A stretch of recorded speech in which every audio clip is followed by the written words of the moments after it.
नमः शिवाय। शिवजी सदा सहाय। ओम नमः शिवाय। गुरुजी सदा सहाय। रुद्र संहिता के सती खंड का 33 और 34वां अध्याय। प्रमथ गणों सहित वीरभद्र और महाकाली का दक्ष यज्ञ विध्वंस के लिए प्रस्थान। दक्ष तथा देवताओं को अपशकुन एवं उत्पात सूचक लक्षणों का दर्शन एवं भय होना। ब्रह्मा जी कहते हैं, नारद महेश्वर के इस वचन को आदर पूर्वक सुनकर वीरभद्र बहुत संतुष्ट हुए।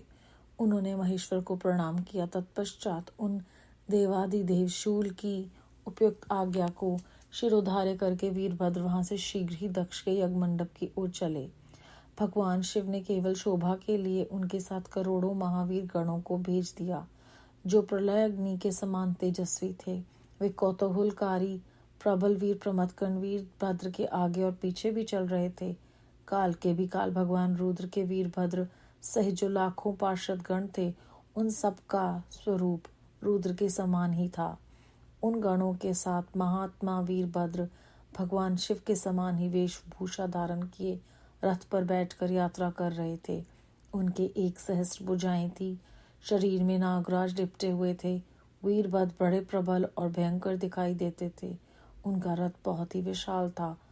उसमें 10,000 सिंह जोते जाते थे तो प्रयत्न पूर्वक उस रथ को खींचते थे। इसी प्रकार बहुत से प्रबल सिंह, शार्दूल, मगर, मत्स्य और सहस्रों हाथी उस रथ के पार्श्वभाग की रक्षा करते थे। काली, कात्यायनी, ईशानी, चामुंडा, मंडमर्दिनी, भद्रकाली, भद्रा, तवीरता और वैष्णवी इन 9 दुर्गाओं के साथ तथा समस्त भूतगणों के साथ महाकाली दक्ष का विनाश करने के लिए चली। डाकिनी, शाकिनी, भूत, प्रमथ, गुहक, कुशामांड, परपट, चटक, राक्षस, भैरव और क्षेत्रपाल आदि ये सभी वीर भगवान शिव की आज्ञा का पालन एवं दक्ष के यज्ञ का विनाश करने के लिए तुरंत चल दिए। इनके सिवा 64 गणों के साथ योगिनियों का मंडल भी सहसा कुपित हो दक्ष यज्ञ का विनाश करने के लिए वहां से प्रस्थित हुआ। इस प्रकार कोटि कोटि गण एवं विभिन्न प्रकार के गणाधीश वीरभद्र के साथ चले। उस समय भेरियों की गंभीर ध्वनि होने लगी। नाना प्रकार के शब्द करने वाले शंख बज उठे। भिन्न भिन्न प्रकार की सींगें बजने लगी। महामुने सेना सहित वीरभद्र की यात्रा के समय वहां बहुत से सुखद शकुन होने लगे। इस प्रकार जब प्रमथ गणों सहित वीरभद्र ने प्रस्थान किया, तब उधर दक्ष तथा देवताओं को बहुत से अशुभ लक्षण दिखाई देने लगे।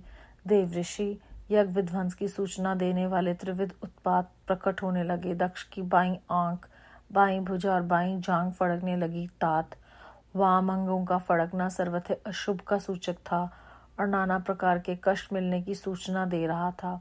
उस समय दक्ष की यज्ञशाला में धरती डोलने लगी। दक्ष को दोपहर के समय दिन में ही अद्भुत तारे दिखने लगे। दिशाएं मलिन हो गई। सूर्यमंडल चितकबरा दिखने लगा। उस पर हजारों घेरे पड़ गए, जिससे वह भयंकर जान पड़ता था। बिजली और अग्नि के समान दीप्तिमान तारे टूट टूट कर गिरने लगे और बहुत से भयानक अपशकुन होने लगे। इसी बीच में वहां आकाशवाणी प्रकट हुई, जो संपूर्ण देवताओं और विशेषतः दक्ष को अपनी बात सुनाने लगी। आकाशवाणी बोली, अरे ओ दक्ष, आज तेरे जन्म को धिक्कार है। तू महामूढ़ और पापात्मा है। भगवान हर की ओर से आज तुझे महान दुख प्राप्त होगा, जो किसी तरह टल नहीं सकता। अब यहाँ तेरा हाहाकार भी नहीं सुनाई देगा। जो मूढ़ देवता आदि तेरे यज्ञ में स्थित हैं, उनको भी महान दुख होगा, इसमें संशय नहीं। ब्रह्मा जी कहते हैं, मुनि आकाशवाणी की यह बात सुनकर और पूर्वोक्त अशुभ सूचक लक्षणों को देखकर दक्ष तथा दूसरे देवता आदि को भी अत्यंत भय प्राप्त हुआ। उस समय दक्ष मनी मन अत्यंत व्याकुल हो कांपने लगे और अपने प्रभु लक्ष्मीपति भगवान विष्णु की शरण में गए। वे भय से अधीर हो बेसुध हो रहे थे। उन्होंने स्वजन वत्सल देवादिदेव भगवान विष्णु को प्रणाम किया और उनकी स्तुति करके कहा। अध्याय 33 और 34 संपूर्ण। अध्याय में हमने जाना कि जैसे पिछले अध्याय में वीरभद्र को पहले से पता चल गया कि वो अपने के दिए हुए कार्य को संपन्न कर पाएंगे, उसी प्रकार यहाँ पर सबको ये संकेत और सारे जो उनके आसपास घटनाएं हो रही थी, वो ये संकेत दे रही थी कि ये यज्ञ जो है वो पूरा नहीं होगा और कुछ न कुछ अशुभ होगा। तो परमात्मा ने हमें जो ये आंतरिक शक्ति दी है, जो हमें आने वाले जो भी घटनाएं हैं उनकी बारे में सुचेत करती हैं। ये भी हमें इस अध्याय से सीखने को मिलता है।